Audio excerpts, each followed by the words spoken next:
लोग कहते हैं कि दुष्ट लोग इतने सुखी हैं और धर्मात्मा ही सारे कष्ट भोग रहे हैं, वो एक बार इस कहानी को जरूर सुने। अगर आपके मन में कभी ये प्रश्न आते हैं कि मैं तो इतनी पूजा पाठ भक्ति भाव में लीन हूँ, फिर भी मेरे साथ ही ऐसा क्यों होता है? भगवान सारी परेशानियाँ मुझे ही क्यों देते हैं? दुष्ट लोग इतने सुखी हैं और धर्मात्मा ही सारे कष्ट भोग रहे हैं। ये क्या हो रहा है? क्यों हो रहा है? यदि ऐसा ही ईश्वर का न्याय है तो मैं क्यों मानूं उन्हें? क्यों भजूं? क्यों करूं पूजा? ईश्वर के पास तो न्याय है ही नहीं।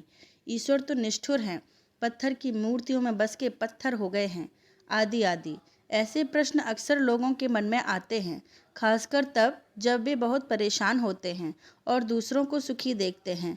मनुष्य अपने सुख से ही संसार को सुखी मानता है और अपने दुख से ही संसार को व्यर्थ। यह सब स्वाभाविक है। तो आपके मन में जो प्रश्न हैं आते हैं, आज उनके निदान का कुछ प्रयास किया जाए। ध्यान से पढ़िएगा। बहुदक नामक एक तीर्थ था। वह यहाँ नंदभद्र वैश्य रहते थे, जो बहुत ही धर्माचारी सदाचारी पुरुष थे। उनकी साध्वी पत्नी का नाम कनका था।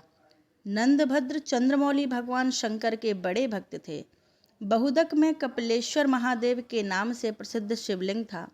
नंदभद्र तीनों समय कपिलेश्वर की पूजा किया करते थे। नंदभद्र कम से कम लाभ लेकर माल बेचा करते थे और ग्राहकों के साथ बराबरी और ईमानदारी का व्यवहार रखते थे। गलत माल और बुरा सामान नहीं बेचते और जो कुछ मिल जाता उसी में संतुष्ट रहते थे। नंदभद्र का जीवन सन्यासियों जैसा था। सब नंदभद्र के सदाचारी संपन्न सुखमय जीवन की प्रशंसा करते। नंदभद्र के पड़ोस में रहने वाला सत्यव्रत, जो बड़ा ही नास्तिक एवं दुराचारी था, उनसे जलता था। सत्यव्रत चाहता था कि किसी प्रकार नंदभद्र का कोई दोष दिख जाए तो उसे धर्म के मार्ग से गिरा दूं। नंदभद्र पर झूठे आरोप लगाना और सदा उनके दोष ही ढूंढते रहना उसका स्वभाव बन गया था। दुर्भाग्यवश अचानक नंदभद्र का इकलौता पुत्र गंभीर रूप से बीमार हो गया। नंदभद्र ने दुर्भाग्यमान शोक नहीं किया। पुत्र के बाद उनकी पत्नी कनका भी गंभीर रूप से बीमार हो गई। नंदभद्र पर विपत्तियां आईं देखकर उनके पड़ोसी सत्यव्रत को बड़ी खुशी हुई। उसने सोचा कि शायद नंदभद्र को धर्म से भटकाने का यही अवसर है। उसने नंदभद्र को सांत्वना देने का ढोंग करते हुए कहा, तुम्हारे जैसे धर्मात्मा को यह दुख उठाना पड़ रहा है। लगता है कि धर्म कर्म सब ढकोसला है। कई बार सोचा कि मैं तुमसे कहूँ, पर संकोचवश कहा नहीं। दिन में 3 बार पूजा स्तुति सब व्यर्थ है। भैया नंदभद्र, धर्म के नाम पर क्यों इतना कष्ट उठाते हो? जब से तुम इस पत्थर पूजन में लगे हो तब से कोई अच्छा फल तो मिला नहीं। इकलौता पुत्र और पत्नी दोनों बीमार हैं। भगवान होते तो क्या ऐसा फल देते? पुण्य और पाप सब कुछ कल्पना है नंदभद्र। तुम्हें तो मेरी यही सलाह होगी कि झूठे धर्म को छोड़ आनंद पूर्वक खाओ पियो भोगो, यही सत्य है। सत्यव्रत की बातों का नंदभद्र पर कोई प्रभाव न पड़ा।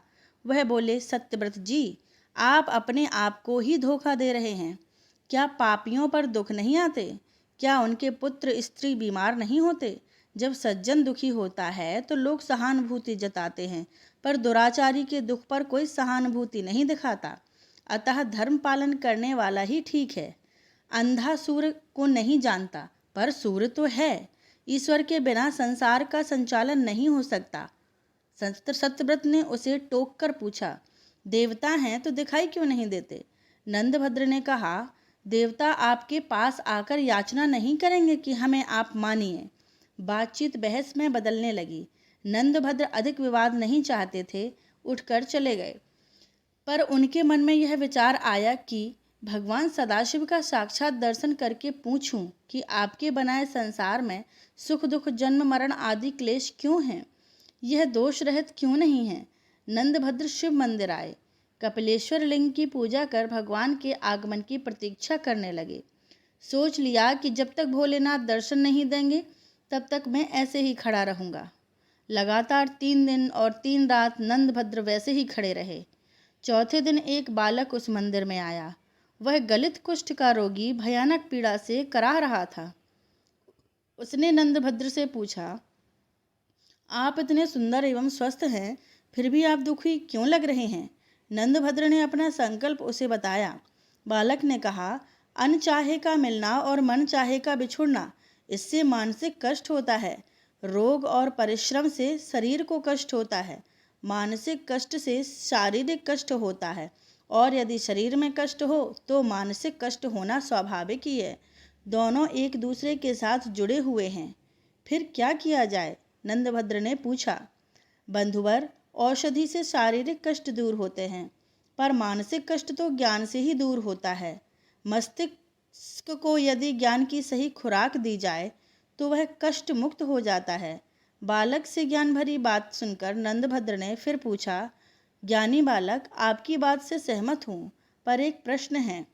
इस लोक में पापी मनुष्य भी इतने धनी और सुखी क्यों होते हैं, जबकि उन्हें तो उनके कर्मों के कारण कष्ट में होना चाहिए था? भगवान के विधान में यह दोष क्यों? बालक ने कहा, सुख और दुख किसे कहते हैं, यह समझ का फेर है। मैं आपको थोड़े विस्तार से बताता हूँ। संसार में 4 प्रकार के लोग हैं। पहले वे जिनके लिए इस लोक में तो सारे सुख सुलभ हैं, धन दौलत सत्ता प्रभाव बाहुबल सब कुछ, परंतु परलोक में उन्हें कुछ भी प्राप्त नहीं होता। उनके पूर्व जन्मों के जो पुण्य शेष हैं उसे वह इस लोक में भोग रहे हैं, लेकिन वे नए पुण्य नहीं कमाते। ऐसे लोगों का सुख भोग केवल इसी लोक तक है। अगले जन्म के लिए वे कुछ शेष छोड़कर नहीं जा रहे, तो उनका अगला जन्म बिल्कुल उसी रूप में होगा जिसे देखकर आज वे कांपने लगें। दूसरे वे लोग हैं जिनके लिए परलोक में सुख का भोग सुलभ है, परंतु इस लोक में नहीं, क्योंकि उनके पिछले जन्म के संचित पुण्य हैं ही नहीं।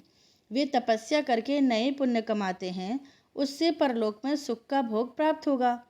तपस्या से अर्थ केवल देव साधना ही नहीं होता, कर्म साधना भी तप है।